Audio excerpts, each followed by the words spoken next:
Hi hello welcome to our channel. చాలా రోజులుగా చాలామంది మనం బయట వింటుంటాం గోల్డ్ ట్రేడింగ్ అని చెప్పేసి బంగారాన్ని అమ్ముతున్నారు.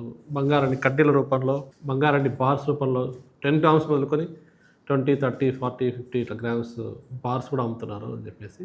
సో వాటిలో ఇన్వెస్ట్ చేయించటం, వాటిని విక్రయిస్తున్నట్టుగా వాటిని చూపిస్తున్నారు కానీ పేపర్ ఇవ్వటం వాళ్ళకి పేపర్ గోల్డ్ లాగా తయారు చేసి ఒక పేపర్లో ఫోటో రూపంలోనే ఇవ్వటం కానీ ఫిజికల్ గోల్డ్ వాళ్ళ చేతికి ఇవ్వలేకపోవటం. తర్వాత అది కొంత ఆ వ్యాపారం పెరిగిన తర్వాత మొత్తం అందరికీ న్యాయం చేయలేదు. దానికి గొలుసు కట్టు వ్యాపారాలుగా తయారు చేసి ప్రజల్ని మోసం చేయటం ఇబ్బందికర పరిస్థితి. తర్వాత అంతా అయిన తర్వాత ఒక 2-3 కోట్లు 10 కోట్లు వసూలైన తర్వాత వాడు బోర్డు తిప్పేయటం, వీళ్ళెళ్ళి పోలీసులను ఆశ్రయించడం. సో ఇవన్నీ జరుగుతున్నాయి. పోలీసులు వాళ్ళు పట్టుకునే క్రమంలో వాడి దగ్గర అప్పటికే వీళ్ళు కట్టిన డబ్బులన్నీ ఏవో అయిపోయింటాయి, ఎక్కడో చేసి ఉంటారు, ఖర్చు అయిపోయాయని చెప్పి డబ్బులు లేవని చెప్పడం, ఎక్కడో ఇన్వెస్ట్ చేశాను, నేను కూడా ఆన్లైన్ గేమ్స్ ఆడి డబ్బులు పోగొట్టుకున్నాను అని చెప్పడం, ఏదో రకరకాల కారణాల వల్ల ఆ డబ్బులు రికవర్ కాకపోవడం. ఇదంతా చూస్తే కూడా ఎవరు చేస్తున్నారు ఈ పని అంటే చాలా మందికి మేము చేసిన పరిశోధనలో, మేము చేసిన ఇన్వెస్టిగేషన్లో మాకు తెలిసింది ఏంటంటే మధ్యతరగతి, దిగువ మధ్యతరగతి వాళ్ళే, అంటే middle class and below middle class వాళ్ళకు ఉన్నటువంటి బలహీనతలు, రాత్రి ఏదో కోటీశ్వరుడు అయిపోవాలని ఒక బలహీనతలు, వాళ్ళ బలహీనతలను సొమ్ము చేసుకోవడం కోసం ఇవాళ పుట్టగొడుగుల్లా ఇటువంటి గోల్డ్ ట్రేడింగ్, రకరకాల ట్రేడింగ్ కంపెనీస్ పుట్టుకొస్తున్నాయి. కాబట్టి ప్రతి ఒక్కరు తెలుసుకోవాలి అంటే వాళ్ళ కోసం వాళ్ళని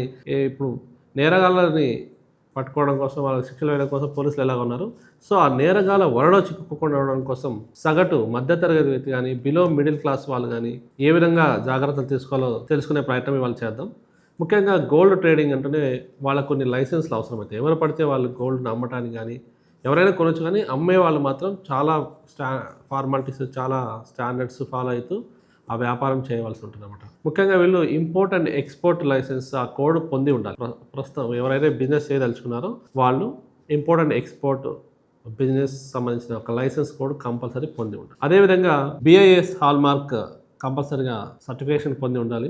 బ్యూరో ఆఫ్ ఇండియన్ స్టాండర్డ్స్ అంటాం, వీటికి సంబంధించిన ఒక హాల్ మార్క్ సర్టిఫికేషన్ కూడా పొంది ఉండాలి వీళ్ళు. అదేవిధంగా ఏ కంపెనీ అయితే ఈ వ్యాపారం చేస్తున్న వాళ్ళకు GST కూడా, గూడ్స్ అండ్ సర్వీస్ ట్యాక్స్ సంబంధించి GST కూడా పొంది ఉండాలి. GST నెంబర్ వాళ్ళ దగ్గర తప్పనిసరిగా ఉండాలి. వీటితో పాటు వీళ్ళు ఎక్కడి నుంచి గోల్డ్ కొనాలి అంటే రిజర్వ్ బ్యాంక్ అనుమతులు పొందినటువంటి కొన్ని సంస్థలు మాత్రమే, అవి బ్యాంకులు కావచ్చు, ఇతర నాన్ బ్యాంకింగ్ సంస్థలు కాదు, వాళ్ళు మాత్రమే గోల్డ్ని విక్రయిస్తారు. వాళ్ళ దగ్గర మాత్రమే వీళ్ళు బంగారాన్ని కొనాల్సి ఉంటుంది అన్నమాట. సో అక్కడి నుంచి కొంటున్నారు, ఎక్కడి నుంచి కొంటున్నారు, ఇది కూడా తెలుసుకోవాలి. వీటికంటే ముఖ్యంగా director general of foreign trading licence కూడా వీళ్ళు పొంది ఉండాలి. ఇన్ని ఫార్మాలిటీస్ ఉన్న సంస్థల నుంచి మీరు బంగారాన్ని కొనండి. ఎక్కడ పడితే అక్కడ వాడు ఆఫీస్ ఓపెన్ చేస్తాడు, కుక్కట్పల్లిలోనో లేకుంటే ఇంకో చోట మాదాపూర్లోనో మియాపూర్లోనో నేను గోల్డ్ విక్రయిస్తాను, గోల్డ్లో ఇన్వెస్ట్లు పెట్టిస్తాను. ఇవి మాకున్న సమాచారం ప్రకారం ఇంకా ఎక్కువ ఉండొచ్చు, తక్కువ ఉండొచ్చు, దాదాపు every day some crores of rupees gold bars రూపంలోనూ వాటర్ రూపంలో కొంటున్నట్టుగా తెలుస్తుంది. ముఖ్యంగా హైదరాబాద్ మహానగరంలో చాలామంది ఇన్వెస్టర్స్ గోల్డ్ ఇవాళ గోల్డ్ ధర రోజుకి పెరుగుతుంది కాబట్టి 60,000, 70,000, 80,000, లక్ష అట్లా లక్ష దాటిపోయి 1,20,000, 1,30,000, 1,50,000కి 2 లక్షలకు కూడా చేరుకుంటుంది. కాబట్టి ఇప్పుడు అందరూ ఇన్వెస్ట్ చేయాలనే ఉద్దేశంతో తక్కువ ధరకు బంగారు దొరుకుతుందని చెప్పేసి చాలా చోట్ల వాటిలో చట్టంలో ఇరుక్కుపోతున్నారు, ప్లస్ మోసాలకు కూడా గురవుతున్నారు.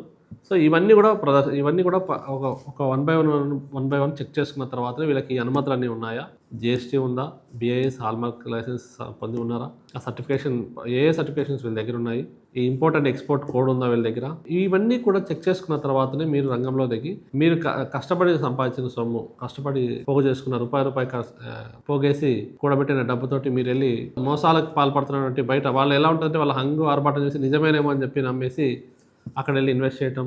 ఈ మధ్య దాని మళ్ళీ గోల్డ్ ట్రేడింగ్లో కూడా ఇప్పుడు కొత్త పద్ధతులు వచ్చాయన్నమాట. గొలుసు కట్టు, నువ్వు ఒక ఇద్దరిని పరిచయం చేయి, పిరమిడ్ కల్చర్ తీసుకొచ్చి దాంట్లో ప్లాన్స్ని పెట్టి నీకు ఇంతమందిని పరిచయం చేస్తే నీకు ఇంత గోల్డ్ ఫ్రీ వస్తుంది, ఇంకింతమంది పరిచయం చేస్తే నీకు ఫారిన్ ట్రిప్, నీకు ఆ గిఫ్ట్, ఈ గిఫ్ట్, డిజిటల్ ఐఫోను లేదా పెద్ద LED టీవీ ఇస్తాం, 55 ఇంచుల టీవీలు ఇస్తాం, బైక్ ఇస్తాం, కార్ ఇస్తాం, ఇలా రకరకాలుగా స్కీమ్స్ పెట్టి గోల్డ్ విక్రయాలు అనేది పేపర్ గోల్డ్ లాగా మారిపోయింది. పేపర్లో మాత్రం ఫోటో ఉంటుంది, సో వాస్తవమైన గోల్డ్ ఎక్కడ.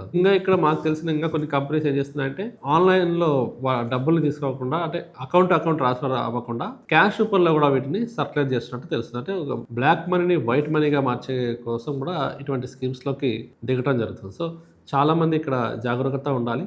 ఇదివరకు మనం చెప్పినటువంటి కూడా ఈ లైసెన్స్ అన్ని ఉన్నాయా వీళ్ళ దగ్గర అని ఫస్ట్ చెక్ చేసుకున్న తర్వాతనే వాళ్ళతో మీరు వ్యాపార లావాదేవీలు కొనసాగించి సురక్షితంగా మీ డబ్బుని మీరు రెట్టింపు చేసుకునే ప్రయత్నం చేయొచ్చు. గోల్డ్ ఎక్కడైనా కొనొచ్చు, ఇబ్బంది లేదు. కానీ బట్ ఇవి ఉన్నాయా లేవా అని ఈ స్టాండర్డ్స్ వీళ్ళు మెయింటైన్ చేస్తున్నారా లేదా, ఈ రకంగా అయితేనే మనం కొంటాం. లేకుంటే మీ దగ్గర మేము కొనవని నిక్కచ్చిగా చెప్పేసి బయటికి రావచ్చు. వాళ్ళు ఏం చేయరు మిమ్మల్ని. కొన్న తర్వాత మీరు వెళ్ళి కేసులు పెట్టినా ఏం పెట్టినా కూడా వాళ్ళని అంత త్వరగా మీ సొమ్ము రికవర్ అవ్వదు. సో కాబట్టి మామూలుగా మనం వింటుంటాం కదా, ఈ డబ్బు ఎవరికి ఊరికే రాదన్నట్టుగా. సో ఇది కూడా అంతే.